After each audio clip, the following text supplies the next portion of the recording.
Bonjour les amis, bienvenue dans cette nouvelle capsule de Faux Départ avec Déborah aujourd'hui. Et eh bien, là où j'enregistre maintenant, nous sommes en juin 2023. Il fait à peu près 40 degrés dans mon bureau. Je suis en nage. Et puis, je ne sais pas toi, Déborah, de où tu nous parles. Bienvenue. Tu es où? De quelle région? Alors pour le coup, j'ai pas l'accent québécois, hein, mais j'ai bien l'accent alsacien. Donc du coup, je pense que les gens ont remarqué d'où je viens. Voilà, Effectivement, ouais. bah du coup, je pense que t'as aussi beau temps comme nous ici à Genève. Mais ce qu'on se disait juste avant qu'on enregistre, les amis, c'est que ces capsules sur l'effet toboggan, elles sont particulières pour moi parce que quand on a commencé l'aventure de Faux Départ avec la famille Bonaparte, on était dans une bulle, on va dire, derrière les coulisses professionnelles, etc. Et là, maintenant, je donne la parole aux mamans et je me rends compte à quel point les dégâts sont monstrueux. C'est-à-dire que, tu vois, Déborah, je ne sais pas si tu as vu toutes les capsules avec Julie Bonaparte, mais en tout cas, souvent dans les capsules, elle nous disait que ça fait 30 ans qu'elle parlait aux professionnels et qu'elle observait tout le temps les mêmes choses. Mais quand on entend les mamans maintenant, comme tu m'as aussi donné ton témoignage, raconter leur histoire, c'est pas pareil que juste le dire entre professionnels, parce que là, on a vraiment le ressenti d'une mère. Et moi, je suis vraiment choquée à chaque fois d'entendre et de lire vos messages, parce que certaines, vous m'envoyez des messages vocaux, c'est plus facile pour moi pour que je les entende et puis que je me rende compte aussi de votre vécu. Et je te remercie déjà, Déborah, d'être venue nous ouvrir ton souvenir, qui est pas loin en fait, parce que tu as accouché en 2021 de ta fille. Et comme tu m'as dit, c'est pas quelque chose que tu fais couramment de faire des vidéos, donc tu sors de ta zone de confort. Et vraiment un grand merci parce que je sais que c'est pas toujours simple. Déjà pour parler de choses rigolotes, c'est pas toujours facile d'être en vidéo, mais alors là en plus, on va retourner sur un épisode de ta vie où sur le moment, tu n'as pas compris que tu étais sur un effet toboggan, mais après coup, puisque moi j'ai pris des notes sur ton témoignage, eh bien tu m'as dit j'ai découvert Faux Départ trop tard, après coup, et l'effet toboggan aussi. Et du coup, on va revenir sur cette période. Je crois que c'était en février. Ça a commencé le 11 février 2021. Donc en plus, on était en pleine période de restrictions avec le Covid et tout le tralala. Là aussi, hein, ça a été corsé au niveau des inepties qu'on a fait subir aux femmes. Est-ce que tu as envie de commencer par nous raconter ton accouchement avec ce qui s'est passé? Moi, j'avais noté à 1h30 du matin, tu as rompu la poche des os. C'est un peu comme ça que ça a commencé ton accouchement, c'est ça? Exactement. Alors, je dormais et à un moment donné, j'ai été réveillée par des petites douleurs que je ne connaissais pas, que je n'avais jamais ressenties. C'était bien ton Et premier bébé, hein? oui, ouais, ouais, D'accord. mon premier bébé, ouais. Et du coup, je suis restée allongée. J'ai pas réveillé mon compagnon pendant ce temps parce que c'était supportable, c'était très, voilà. J'ai laissé venir et d'un coup, je pense, que, voilà, j'ai attendu une demi-heure à peu près et d'un coup, j'ai senti vraiment comme un ballon qui explose en moi et en fait, j'ai perdu la poche du coup dans le lit et bon là, forcément, je savais que le travail avait commencé. Enfin, je savais, T'étais voilà. au terme par rapport à ce Oui, qui était prévu? C'est bon, t'étais arrivée là, au ouais. terme. D'accord. J'étais à 39 semaines d'aménorrhée, ouais. Et voilà, j'étais pas stressée parce que j'avais lu beaucoup de choses sur l'accouchement, mais certainement pas assez de choses ou pas les bonnes choses, j'ai envie de dire, parce que vraiment, je me suis sentie assez confiante. J'avais pas trop de peur en plus. Et je me suis dit, de toute façon, c'est naturel. Voilà, les femmes accouchent depuis la nuit des temps. Et si tout le monde y arrive, pourquoi pas moi? Donc, Mmh. je suis déjà partie. J'étais bien partie, je veux dire. Et donc, j'ai pris le temps de prendre ma douche, de encore rassembler quelques affaires. Et on y allait assez tranquillement. Et voilà, je suis arrivée vers 3h30 du matin à l'hôpital. Donc là, tu avais toujours des contractions à ce moment-là? Ouais. Et je perdais encore beaucoup d'eau, hein, partout. Il y en D'accord. avait partout. Ok. Et Ouais. est-ce que c'est quelque chose qu'on t'avait dit de faire, d'aller directement à la maternité une fois que la poche des os était rompue ou fissurée?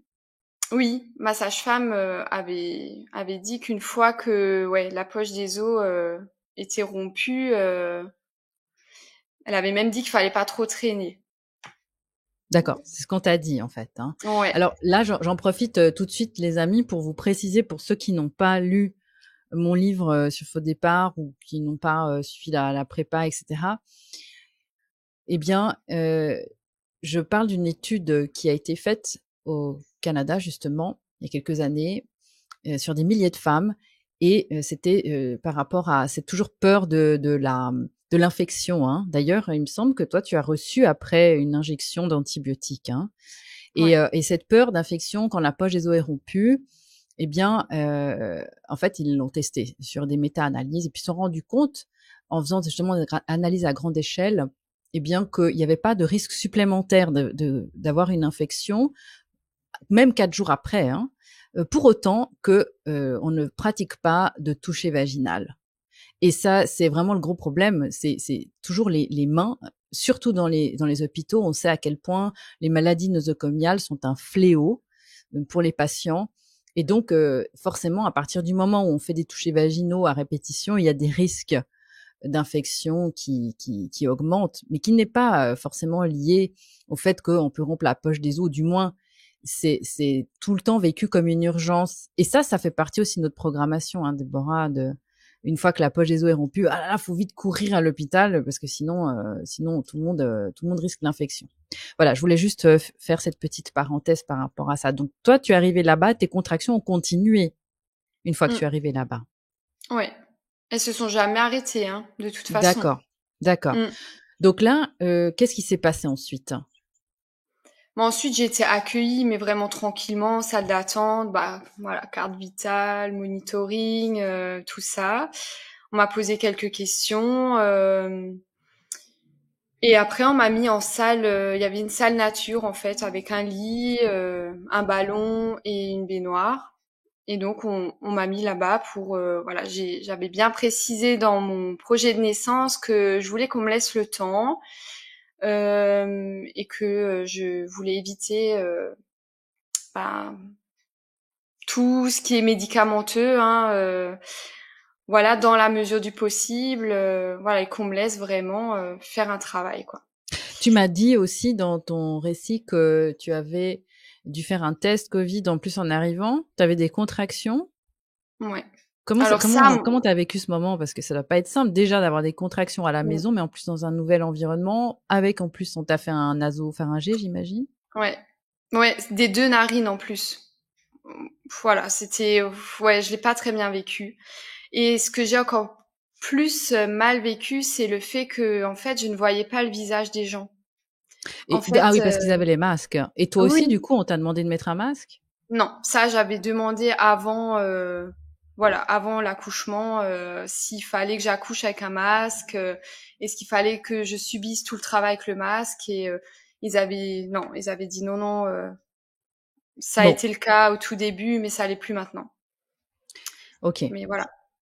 Mais en tout cas, j'avais vu tellement de professionnels différents et en fait, le masque m'a perturbée moi depuis le début. Parce que c'est un moment déjà tellement intense, je voyais pas l'expression des gens, je voyais pas voilà, il y avait pas il y avait pas enfin voilà, tous les codes de communication, je les avais pas avec ce masque. Je reconnaissais pas les visages, je reconnaissais pas les gens et il y avait tellement de monde qui est passé voilà, test Covid, monitoring, toucher vaginal enfin et du coup, je me suis sentie vraiment presque comme un numéro en fait et où mon intimité n'était pas respectée. Mhm. Et moi je trouvais ça, j'avais l'envie de demander aux personnes quand ils me saluent qu'ils baissent juste le masque pour que je puisse voir un visage, mais en fait j'ai jamais osé le faire. Mais ça m'a beaucoup perturbée, en tout cas. J'ai noté une phrase que tu m'as dite dans ton enregistrement. Tu m'avais envoyé, je ne me sentais pas libre de dire non. Mmh. Hein. Et ça, c'est vraiment un phénomène qu'on observe de façon très forte dans le milieu médical.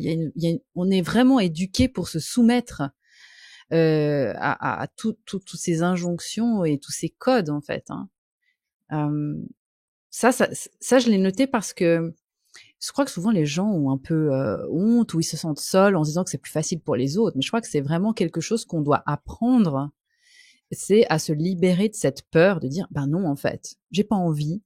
Et ça, je veux ça. On ne nous apprend pas hein, à s'imposer quand même, ce qui veut pas dire d'être dans la force, mais simplement dans le fait on assume et on revendique et c'est non négociable hein, parce que quand on arrive à l'hôpital, on n'est plus sur notre territoire et les hommes aussi. Hein, on parlera après aussi du compagnon, mais on n'est plus dans notre territoire, alors on n'ose pas, hein, comme quand on est invité chez les gens. Alors que Julie le disait tout le temps, euh, nous louons l'espace. Il nous appartient le temps de la naissance.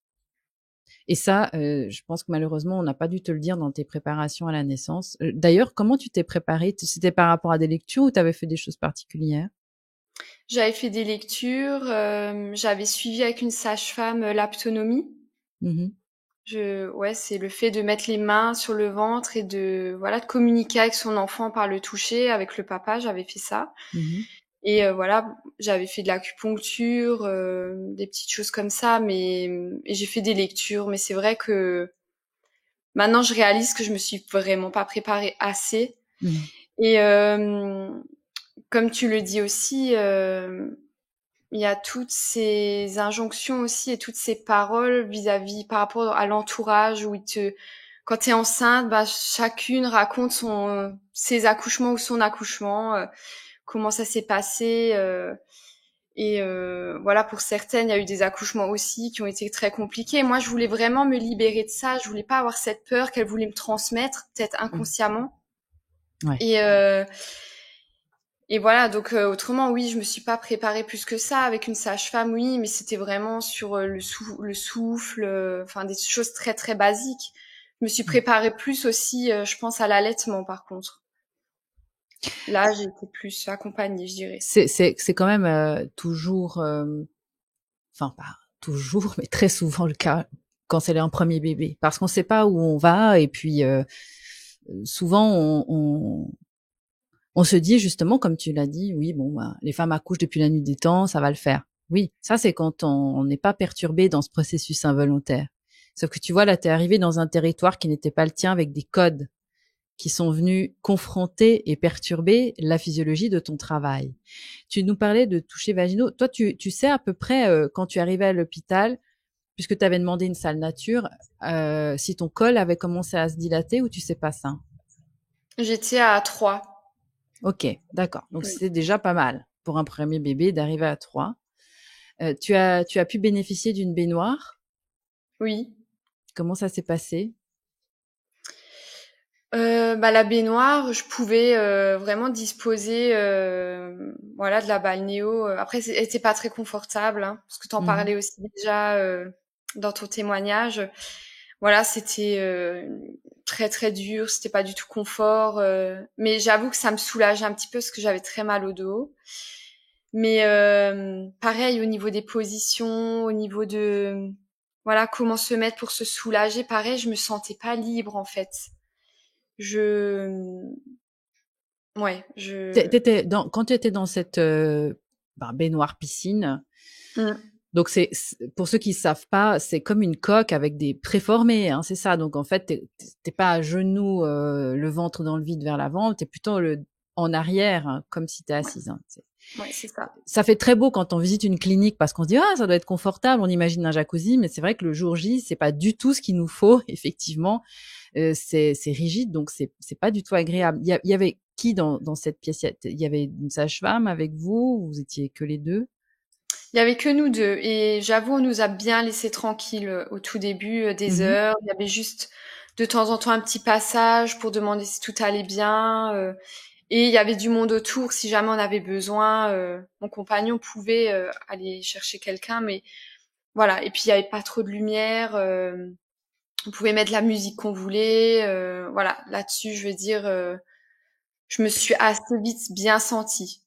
Et c'est à partir de quel moment que ça a changé de dynamique cet accouchement alors? Et ben dès que en fait elles ont Dès que j'ai eu l'injection de l'antibiotique déjà. Alors j'étais hyper sceptique, je voulais absolument pas parce que pendant toute ma grossesse, j'ai fait très attention à mon alimentation, j'ai pris aucun médicament. Et là, je me suis dit, mais mince, en fait, ça commence déjà par ça. On va déjà m'injecter un antibio alors que j'ai fait attention toute ma grossesse. Donc j'ai déjà commencé à être pas très au clair avec ça. Mais comme dit, j'ai pas osé dire non. Et je rejoins ton avis parce que j'ai beaucoup travaillé là-dessus aussi. Ça vient en fait de l'enfance.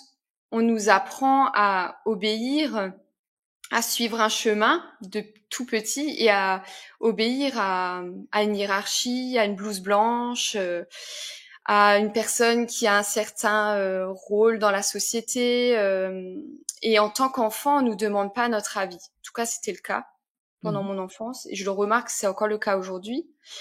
Et effectivement, je me suis rendu compte qu'en fait, le dire non, ça me coûtait parce que j'avais peur du regard des autres.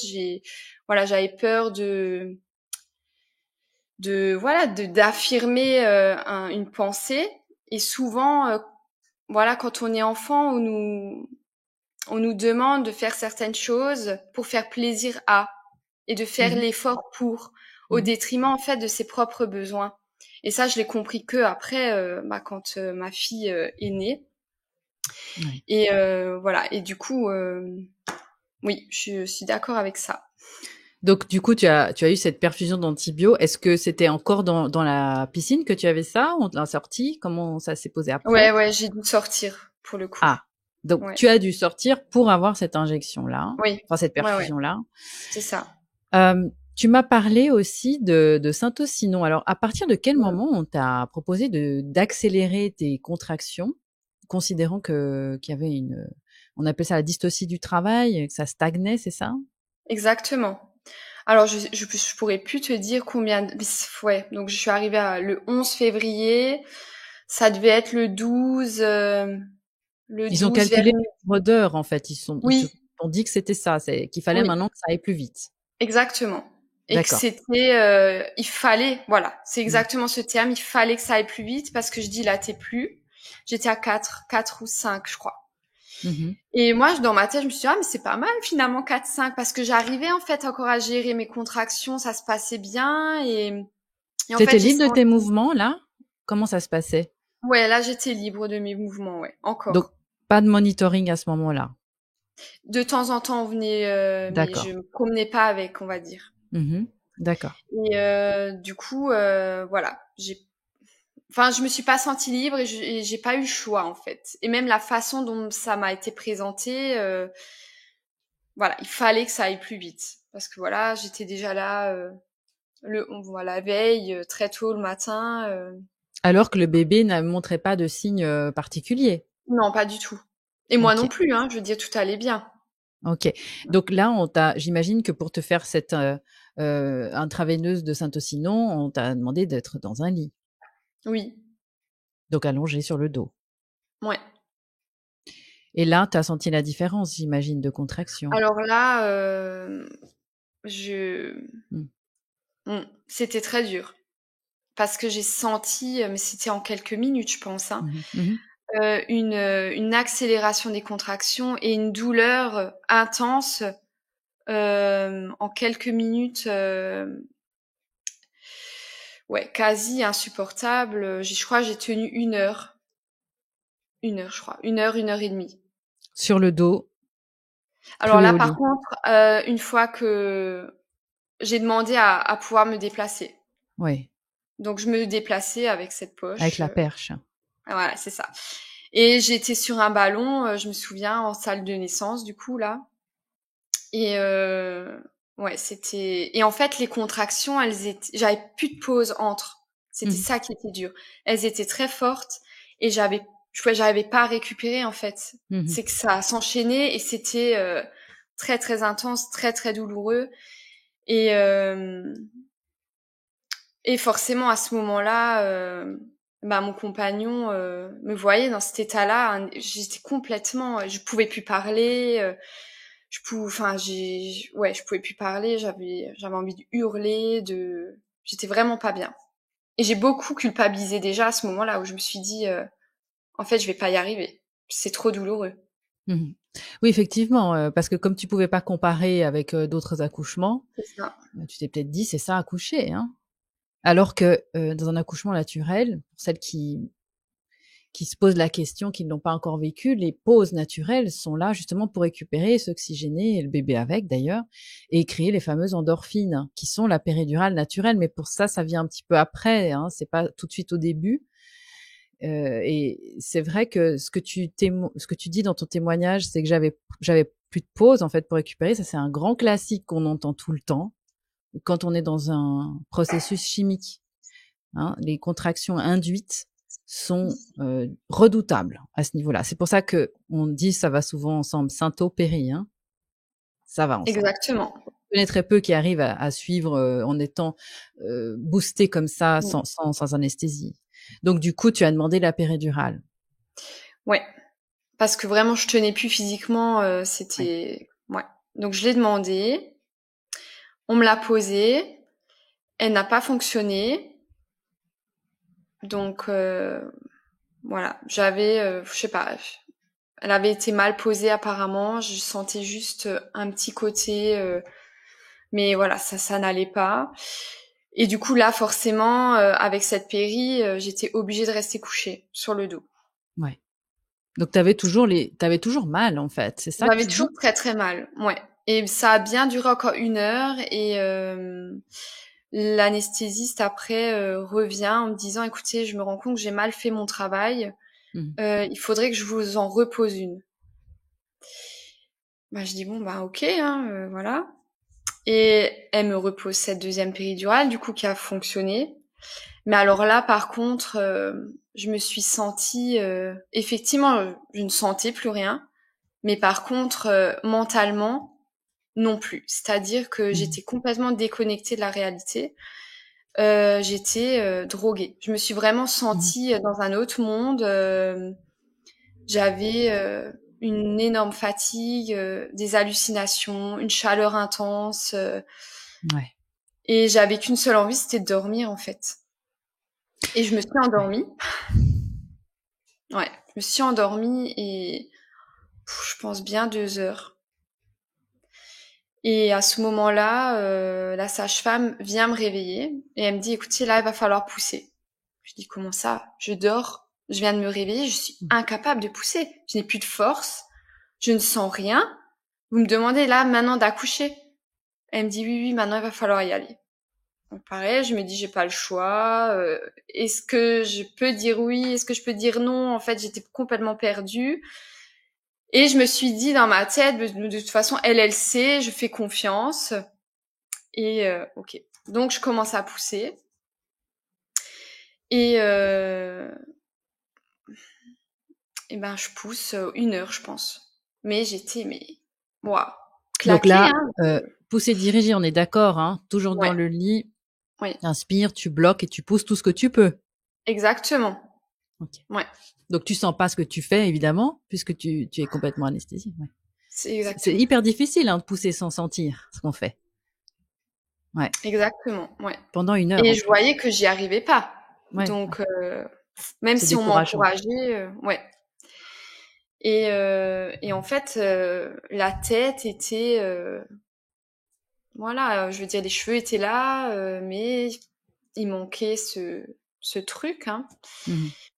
Et bon, je pousse, ouais, une bonne heure, je pense. Et et d'un coup, voilà, la sage-femme vient me voir et me dit je sais que c'était pas dans votre projet, mais il faudrait juste un petit coup de pouce pour qu'elle arrive. Je vais appeler la gynécologue. C'était la nuit, hein, forcément. Donc là, c'était le 13 février, dans la nuit, entre 4 heures et 5 heures du matin. Et donc cette gynécologue arrive avec sa claventouse sur le tabouret. Mmh. Et, et là, voilà, elle commence à... Donc voilà, toujours cette poussée dirigée et en même temps cette aide avec la ventouse. Alors ce que je ne savais pas, c'est qu'il y avait des niveaux d'intensité pour tirer sur le bébé en fait. Et là, je saurais plus dire. J'avais en tête à peu près 10 minutes, un quart. Enfin, je pensais moi que ça durait beaucoup plus longtemps, une demi-heure, mais en discutant avec mon compagnon, il me dit non, peut-être 10 minutes, un quart d'heure, c'est déjà pas mal. Mhm. Et je voyais cette gynéco tirer là-dessus, en train de faire un marathon, quoi. Elle était mais en sueur, elle soufflait. Tu m'as Elle a... dit, Ouais. j'ai noté, la gynéco était en transe. Ouais. Est-ce Ouais. que tu peux nous expliquer ce que tu entends par ça, en fait, dans ta vision, dans ton ressenti du moment? Ouais. Mais en plus, je me souviens très très bien. C'est que tellement ça m'a choquée, en fait. Bah, elle posait la ventouse, en fait, elle tirait tellement fort assise sur le tabouret qu'elle s'épuisait. Et je l'entendais souffler, tirer, et à Mmh. force, alors elle augmentait l'intensité. Elle est même à un moment donné presque tombée du tabouret tellement elle tirait fort. Ouais. Que et ouais, je la vois en transe, en train de souffler, en train de ouais. Et là, je me suis dit ouais, mais en fait là, j'ai vraiment commencé à stresser. Ouais. Je me suis dit là, il y a quelque chose qui va pas. Et je voyais les gens autour, même si je voyais pas leur visage, mais Tu je voyais sentais. que il y avait de l'inquiétude, que ça commençait à bouger dans tous les sens. Et ton Ouais, compagnon, là, qu'est-ce qu'il faisait? Il parlait avec toi? Il ouais, était il dans un état de était choc ouais. aussi, j'imagine? Ouais, ouais, ouais. Il me tenait la main.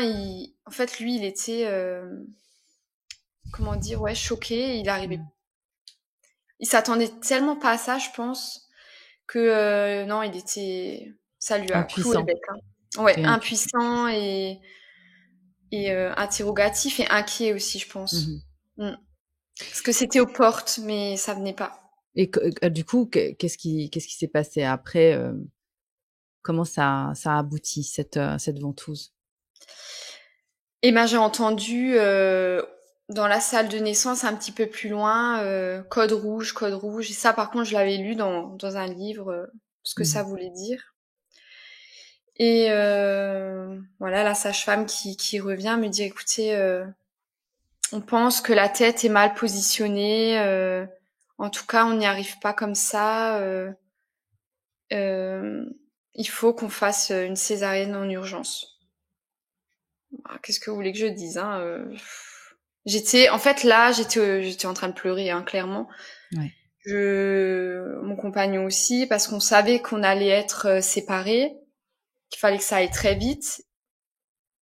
Et d'un côté, j'étais aussi inquiète pour mon bébé, quoi. Bah, oui, évidemment. Et forcément, ouais. Et je sentais ce stress et cette urgence de la part des professionnels.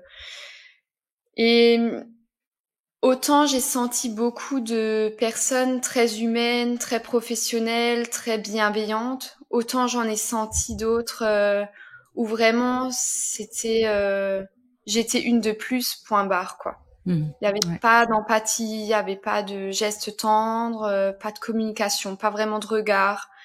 Voilà, donc j'ai vraiment eu ces deux versants où je me suis dit, mais ouais, ça m'a questionné par rapport au job, à comment elles vivent les choses.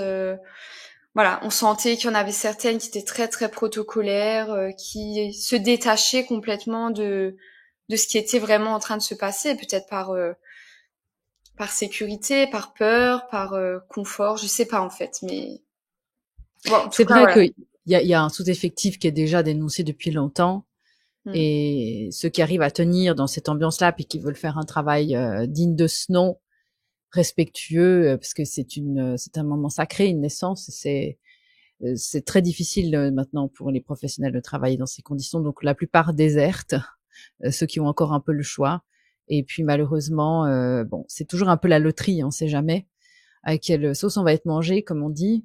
Mais c'est vrai que là, on visualise tellement ce toboggan parce que malheureusement, on pourra jamais dire après coup à quel moment ça a basculé.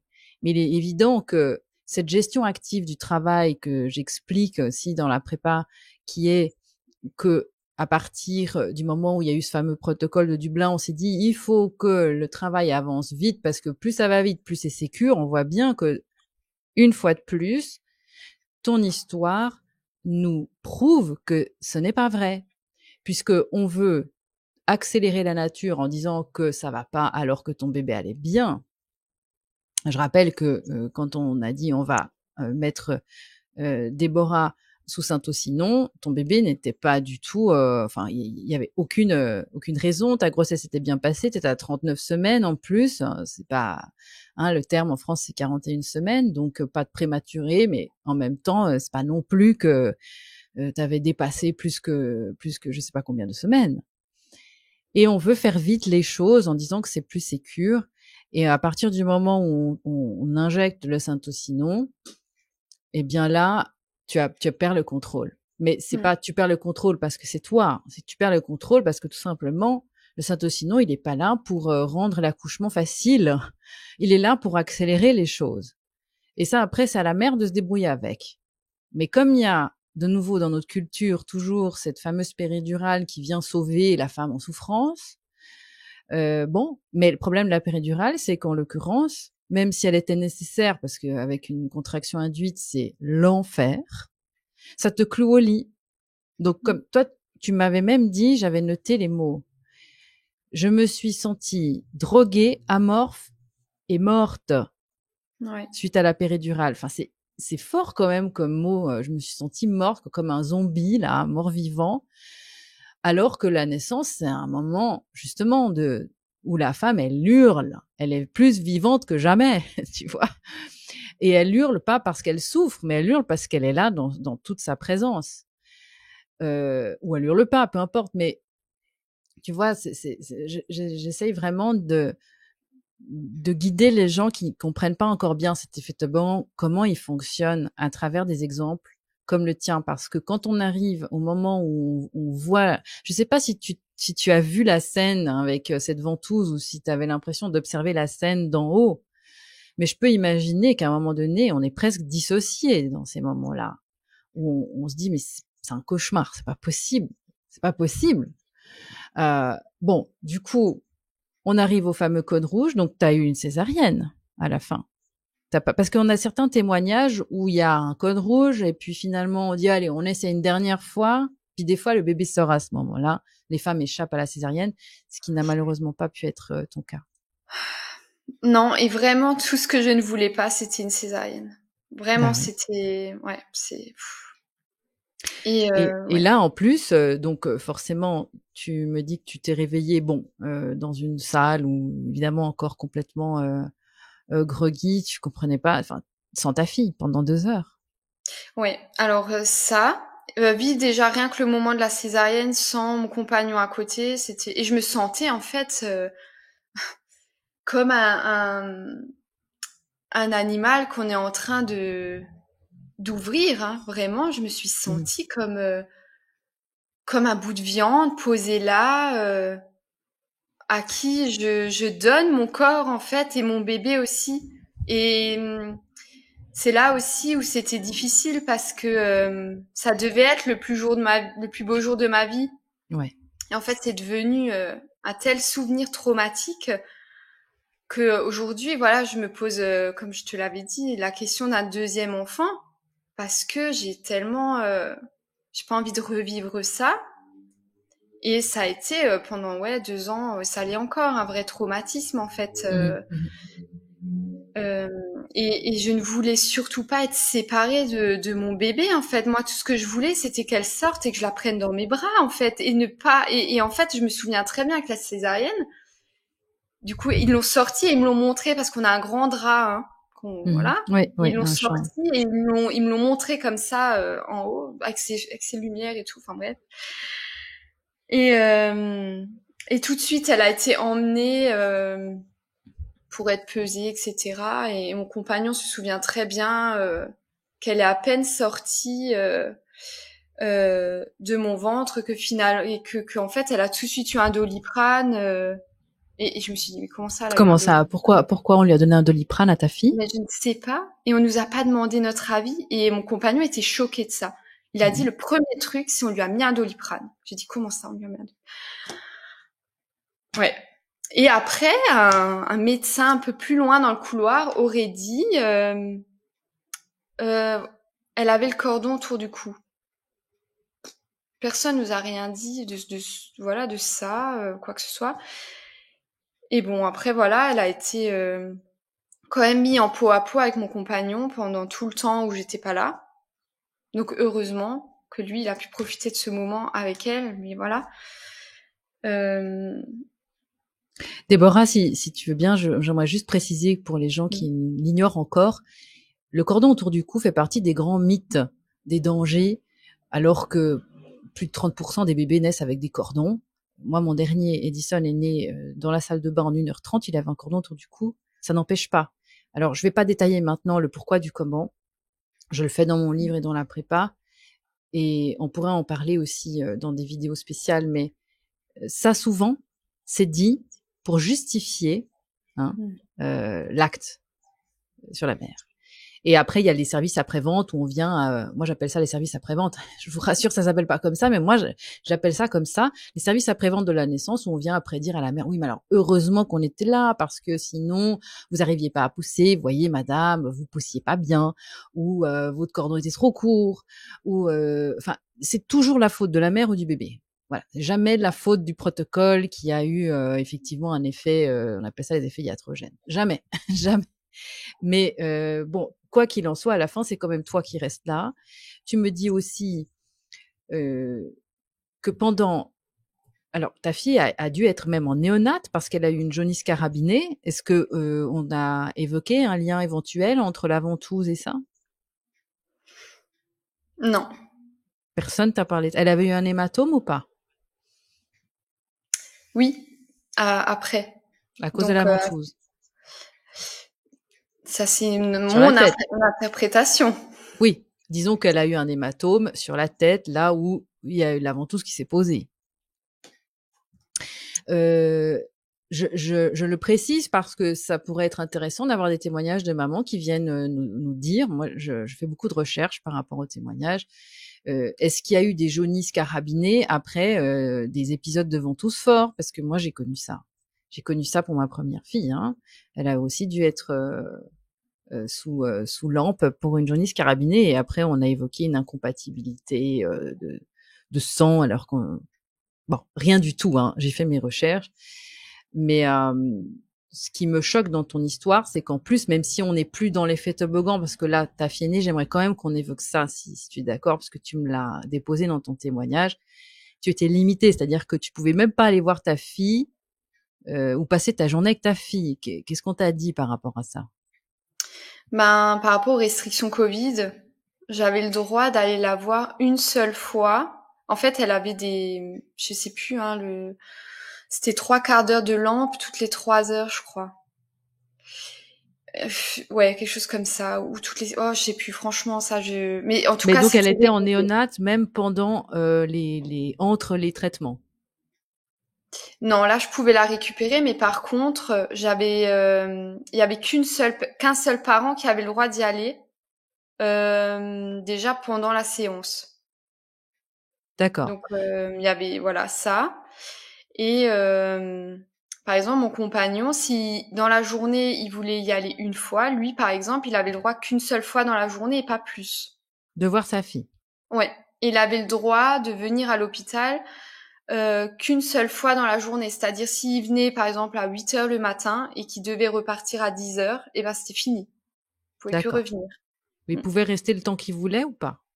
Oui, il pouvait rester le temps qu'il voulait, mais pas la nuit, en tout cas. Je crois jusqu'à 18 heures, il pouvait.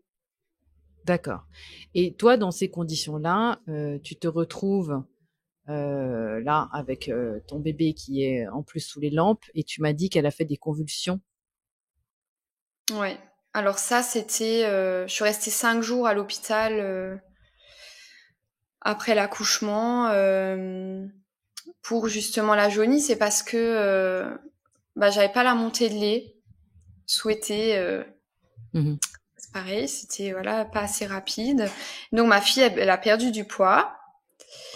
Et donc toutes les 3 heures, on devait... Alors ça, c'était pareil, je devais la réveiller en fait toutes les 3 heures pour la mettre au sein et qu'une sage-femme ou une infirmière vienne en fait donner du lait, je sais pas, industriel. Oui, maternisé, on dit? Oui. Et préparation industrielle pour nourrissons ou voilà. commerciale, PCN. Ouais. Ouais, c'est ça. Et voilà, donc déjà ça aussi, ça m'a perturbée en fait qu'on ne respecte pas l'enfant en fait. Elle était en train de dormir et en fait je devais la réveiller pour la mettre au sein et pour l'alimenter. Enfin voilà, déjà ça me gênait d'être séparée d'elle tant et tant de temps par jour aussi. Je me sentais pas libre de rester avec mon bébé, de l'avoir sur moi. Enfin vraiment, j'avais même pas le droit de sortir dans les couloirs parce qu'il y avait Covid. Fallait que je reste dans ma chambre. Enfin, je trouvais le contexte quand même très particulier. Et effectivement, on est rentré 2 jours à la maison et le lundi, on avait un rendez-vous, justement de contrôle par rapport à la jaunisse. Et pendant la consultation pédiatrique, elle commence en fait à faire des clonies, donc des convulsions épileptiques en fait. Et là, s'en est suivi échographie, scanner, IRM. Et donc on a trouvé en fait un caillot au niveau du cerveau. Donc qu'on appelle thrombophlébite cérébrale. Et donc là, on a été transféré dans un autre hôpital qui était un peu plus grand et spécialisé. Et on y est resté 15 jours, le temps de mettre en place les traitements anticonvulsifs et anticoagulants, faire des IRM, faire une batterie d'examens, de prise de sang. Elle était branchée 24 heures sur 24. Ça, c'était pareil, je pouvais pas la garder sur moi. Elle était branchée dans un lit en plastique. Voilà, donc je dormais sur une chaise en lui tenant la main. Je pouvais pas la manipuler en fait, je pouvais pas l'avoir contre moi, à part pour allaiter. Donc là, il fallait que je demande qu'une infirmière passe pour débrancher tel et tel truc. Ouais, donc ça, c'était Oui, aussi très... ton soupir résume tout en fait. Et c'est vrai que les amis là, quand j'entends, tu vois, des histoires comme la tienne, il faudrait qu'on ait au moins 3 heures devant nous. Je l'ai dit aussi avec Aude, qui a d'ailleurs, qui a témoigné aussi et qui a dit les mêmes mots que toi. J'avais l'impression d'être un bout de viande. Et cette inexistence de la mère, elle se poursuit dans le postpartum. Dès qu'il y a une hospitalisation de l'enfant, moi j'ai tout le temps entendu ça, mais on laisse les mères sur des fauteuils alors qu'elles viennent d'accoucher. La plupart, en plus, elles ont le périnée abîmé à cause des poussées dirigées sur le dos. Et on les laisse comme ça souffrir. Alors là, pour le coup, c'est de la souffrance. Pour moi, c'est même pire. On traite mieux les animaux, faut quand même le dire. À un moment donné, les femmes sont laissées là. Et puis, on peut pas même pas imaginer 2 secondes ce que c'est de vivre un postpartum immédiat dans des conditions pareilles. En plus, avec tout le stress que tu as dû ressentir. Donc complètement antagoniste à l'ocytocine nécessaire pour un bon démarrage de l'allaitement. Mais j'imagine que on se demande qu'est-ce qui nous fait tenir dans ces moments-là. J'imagine la détresse que tu as dû ressentir. Et en plus, avec une petite où apparemment on t'a dit, alors je sais plus où j'avais noté ces mots, mais tu as quand même vu un pédiatre qui était, qui vous a dit, bon, ce qu'il y a, c'est très très grave. Elle va avoir des retards moteurs ou d'apprentissage. Et vous avez tout de suite évidemment pensé que c'était lié à la ventouse, ce qu'on s'est bien gardé d'évoquer de Ouais, cet tout à épisode fait. de ventouse extrême. Mm. Nous, on l'a plusieurs fois dit aux médecins Mmh. qu'on pensait que c'était ça. Ah non, non, il faut qu'on fasse des recherches au niveau des Mmh. parents, une incompatibilité au niveau sanguin, etc. Du coup, on a fait plein de tests, nous, voilà, Et est-ce qu'on mais a trouvé la cause? non, Voilà. bien Une fois sûr de que non. plus. Ouais. Évidemment, ce qui ne veut pas dire que c'est de la faute de la ventouse de façon formelle, Mm. mais de l'exclure d'emblée, moi, à partir du moment où on exclut d'emblée quelque chose sans pouvoir prouver que ce n'est pas la cause, eh bien, je me méfie toujours. Et ça commence à faire beaucoup, hein, les amis. Moi, j'en entends beaucoup parce que je peux pas interviewer tout le monde, mais vous êtes énormément alors, Dieu merci, c'est pas toujours la thrombophlébite cérébrale, mais disons que l'ictère violentissime, donc la jaunisse, ça c'est un grand classique. Et puis des cas de problématiques, oui, ça arrive, des convulsions, ça arrive. Hein. Comme nos capsules sont limitées en temps, on va pas pouvoir parler de toute l'année qui a suivi, mais j'aimerais juste quand même préciser que ta fille va bien maintenant. Parce que, bon, forcément, j'imagine qu'il y a des mamans qui doivent être un peu en panique en écoutant ton témoignage. Est-ce que tu peux te donner quand même des nouvelles de ta fille, hein, après 1 an? Bah, elle a 2 ans maintenant. Oui, un petit peu plus, ouais. Bah oui, justement, il y avait plusieurs médecins qui nous avaient dit qu'effectivement, elle aurait très certainement un handicap moteur, peut-être même un retard aussi d'apprentissage global, etc. Et moi, j'ai toujours décidé de rejeter ces paroles, en fait, Mhm. parce que je l'observais elle et j'avais pas envie de me focaliser sur des croyances, sur on a dit que et ça sera comme ça. Ouais. Et pareil pour l'allaitement, on m'avait dit qu'avec les traitements qu'elle subissait, qu'il était fort probable qu'elle n'ait pas la force de téter et qu'il faudrait peut-être l'alimenter par sonde, en fait. Et là, pareil, je me suis dit, je rejette ces pensées-là parce que je fais confiance en mon enfant et on va tout faire pour que cet allaitement fonctionne et pour que justement elle ne garde pas de séquelles et que voilà. Donc on était inquiets, mais quand même voilà confiants et on avait envie de garder vraiment de l'espoir face à ça et effectivement avec les médicaments, avec le traitement, bah elle t'était très bien. J'ai eu une montée de lait à un moment donné, l'allaitement s'est passé merveilleusement bien et heureusement parce que je pense que c'est aussi ça qui m'a sauvée Mhm. et qui nous a sauvés parce que j'y tenais vraiment et voilà et effectivement aujourd'hui, c'est une petite fille qui est totalement normale, qui n'a pas de séquelles. En tout cas, je ne les vois pas pour l'instant. Et même donc le dernier rendez-vous de contrôle qui s'est effectué l'année dernière au mois de mai, euh, bah, tous les médecins sont venus en chambre en fait regarder un petit peu comment elle allait. Et tous étaient choqués de son évolution. Et effectivement, je leur ai dit ah ben faut croire au miracle apparemment, mais pour moi c'est vraiment voilà une belle leçon de vie et ça m'a beaucoup appris bah, sur la vie, sur des choses que je ne veux plus, savoir dire non et quelles valeurs j'ai aussi envie de transmettre à mon enfant. Et en fait ça a changé vraiment notre vie. Hein. C'est pour ça que je veux ce témoignage, en fait cette expérience. Effectivement, elle a été très très dure. Mais elle a été aussi un vrai déclic pour moi. Comme t'en parles aussi, hein, des fois il y a des événements, voilà, c'est humain, je pense, des événements très durs, mais qui nous font basculer à un moment donné et qui nous font réaliser des choses sur la vie, voilà, quand on est confronté à la mort ou à des difficultés comme ça, et où justement je me suis posé beaucoup de questions sur la société, sur ce que j'ai envie, ce que j'ai besoin aujourd'hui, qu'est-ce qui est important pour moi. Euh, voilà, par rapport à une société quand même très matérialiste.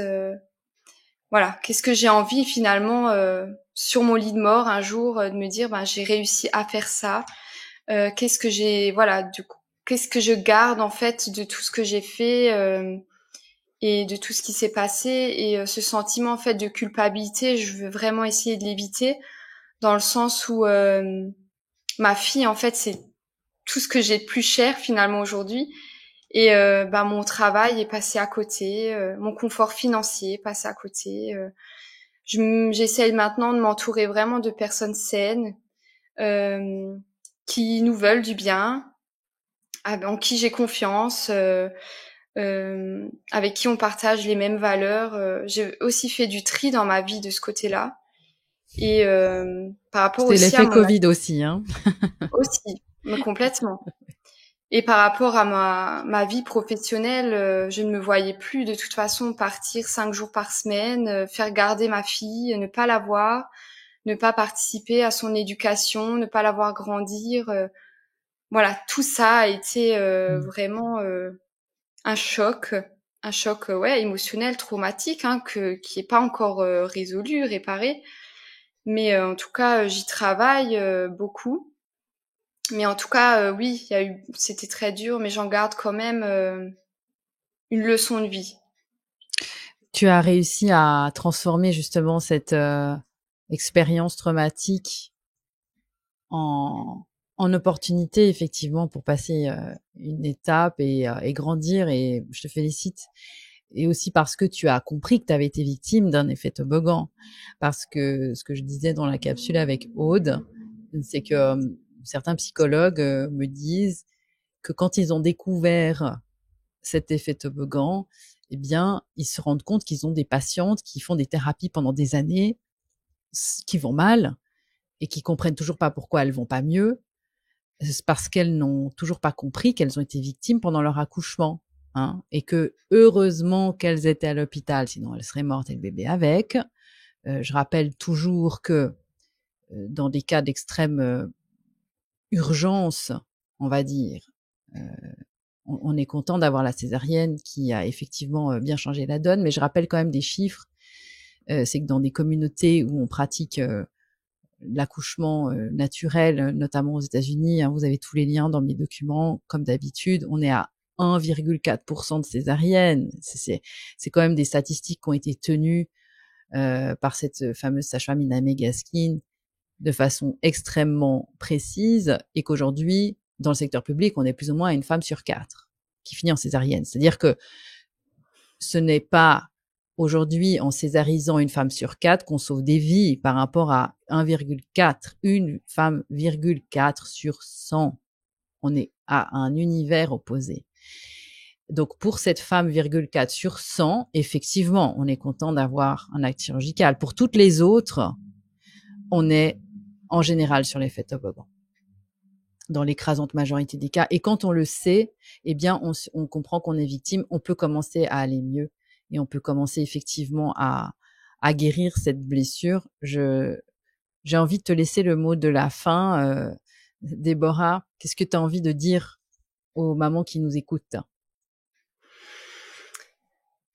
Ben, ce que tu dis très souvent, vous êtes capable. Et c'est vrai que moi, je le pensais au début, mais j'ai compris qu'effectivement, cet effet toboggan, bah, je l'ai subi. Je l'ai subi malgré moi, malgré voilà toutes les convictions que j'avais. Mais c'est vrai que voilà, c'est une expérience voilà comme une autre qui m'a permis de grandir. Mais qu'est-ce que j'ai envie de dire dans le sens où je pense un premier accouchement se prépare effectivement et ton travail a du coup tout son sens et ton témoignage par rapport à ton accouchement à la maison que j'ai adoré parce qu'il est lumineux, il donne envie. Franchement, je me suis dit oh mais j'aimerais tellement revivre ça, mais j'ai tellement encore peur. Pourtant, je suis convaincue que j'ai subi cet effet toboggan. Mais comme tu le dis, en fait, il y a tout un travail de libération des peurs parce qu'on est tellement on est tellement conditionné en fait à avoir peur et à avoir peur de l'accouchement depuis notre plus jeune âge. Et encore quand on est femme, on entend ça depuis tout petit. Et voilà, moi je te remercie vraiment pour tout ce que tu fais parce que j'ai découvert tes vidéos, mais je crois vraiment par hasard aussi, hein, sur Instagram et j'ai adoré ta façon de dire les choses. Toutes les capsules faux départ, ça m'a ouvert les yeux, que plusieurs fois j'avais les larmes aux yeux. Et je me suis dit mince, mais là j'ai compris que vraiment j'avais subi tout ça et que ben, j'y étais pour rien. Parce qu'il y a même un médecin, ça je l'ai pas dit, mais qui m'a dit mais tout ce qui s'est passé, c'est de votre faute en fait. Et Waouh. ça résonne encore en moi et je me dis Ouais. mais waouh, il y a une violence mais incroyable quoi. Donc Ouais. voilà, je pense que c'est important de bien s'entourer et de se libérer effectivement de Mhm. ses peurs et de s'écouter. C'est ce que je dis parce que je fais de l'accompagnement maintenant de parents autour de l'éducation des enfants pour changer aussi un peu notre vision de la parentalité et l'éducation. Mais je leur dis souvent, on n'a pas appris à s'écouter et à écouter nos propres besoins, même si on rentre pas dans un moule.